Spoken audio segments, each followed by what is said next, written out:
Welcome back to the gay world of narcissism. Tonight's topic is gay sex with a narcissist. Very controversial. However, I'm sure it applies to other types of relationships as well, but I've noticed on YouTube there's a lack of topics dealing specifically with this particular subject. And I know from my experiences, I'd wished somebody would have come out and said this type of information for me because I was clueless. I was lost, and I'm here to break it down for you because this is not based on one or two experiences, it's based on several. So let's get started. First off, if you're dealing with a cluster bead, creatured, narcopathic, narcissistic monster, whatever you want to call it, there are some things that are all similar. First off, regardless of what you've been told, regardless of how you've been treated or any of it, the gay narcissist basically sees people as objects. They are not human beings with thoughts, with ideas, with emotions and viewpoints. No, they are simply a hole for them to get off inside of, or you know what I mean. But they will never say that to you, of course. The point is, when you're dealing with these type, or someone you may suspect of this type of thing, pay attention to the secrets that you find out about, because they will probably reveal that you are, in fact, dealing with one of these people. One example is their past history suggests quantity over quality, which means we can do a comparison. Here's contestant number one. Contestant number one, in the last year, has had sex 50 times. And in that year, that 50 times was with 3 partners. Okay, let's switch over to contestant number 2. Contestant number 2 has had sex 50 times in the last year. And it was with 50 different people. So does that speak for itself? Obviously, contestant 1, does their thing, but they do it with a very limited number of people. But contestant 2 did the same thing, but with 50 different people, plus a few others you don't know about. But anyway, contestant number 2 would represent the narcissist person, because they are desperately always in need of their supply, and that means if they find you as a semi-regular partner, well, they've got 4 others on the side, which you'll never hear about, and if one steps forward and you mention it, you'll be told that other person's just trying to cause problems, and that's very likely to happen. Please, they're very similar. They all say the same excuses. It's pretty sickening. But the point with these people is that they, in their natural state, like if they don't have a partner, here's what they do.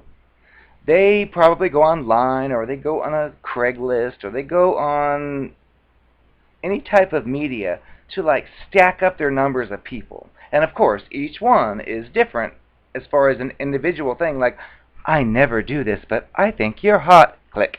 Oh, hi, I never do this, but I think you're hot, click. Oh, hi. And the same thing to like 10 different people. And that's what these people will do, because again, they've got to have they're desperate to have a constant source of supply. So suppose you meet one of them. Let's say he was at the bathhouse every night for the last 6 months, but he met you, and they do this thing. They like switch. They switch masks. They stop wearing the horror mask, and they switch into another one, which is, oh, I know I went to the bathhouse every night for the last 5 months, but, oh, that's over now. Look out for that stuff, because that is fake. you don't go from going to a bathhouse for 6 months, like Barry Bathhouse, which you can guess who that is, and then switch, and all of a sudden, I want to be Christian and marry one person for the rest of my life. It's just phony. It just doesn't happen. But you will find, if someone has pursued you and found out that you have the various things that he wants or she wants, all of a sudden they're going to be, oh, all that old stuff, that's the past. I've decided now I want to be with you. And they will say this crap, and it's so unrealistic. But they, I guess, it must have worked for someone else in the past, which is obviously gone. But the point about it is, the fact is they see other people as objects. They are not. The other people are not someone with a brain who has thoughts and emotions and concerns and whatever that matters. This narcissistic creature is simply looking at you or whoever as a source of supply. So it may call you every day, call you every night, want to see you all the time. That's not because it's obsessed with you. It's because it's obsessed with making sure you are not running off with somebody else who might potentially be a real person, unlike this person. So they will act jealous, they will chase you, they will, if you don't respond right back, they'll be like, well, I guess you're just too busy to talk to me, which is a button press to get you to say, oh, no, manipulation.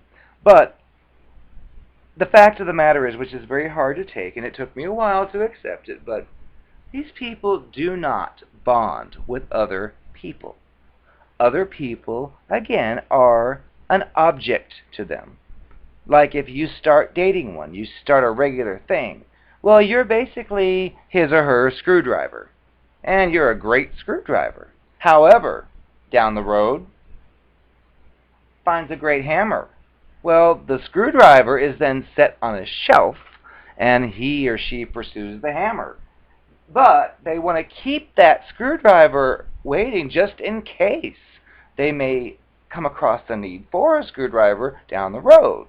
So they'll give you all kinds of fake lines like, you know what, I just think I need to be alone for a while. Even though that very night it's on a date with the hammer, but you'll never know about that. And then if you do find out about it and say something, you're imagining things, you're paranoid, I'm not out with a hammer. So that's the way this crap goes. But the point with this video here is, be aware if you find a person who was Barry Bathhouse, who all of a sudden has found Jesus and is, I'm ready to throw that lifestyle away even though I have 10 lovers right now. Beware, because it's very common, especially in this age of information.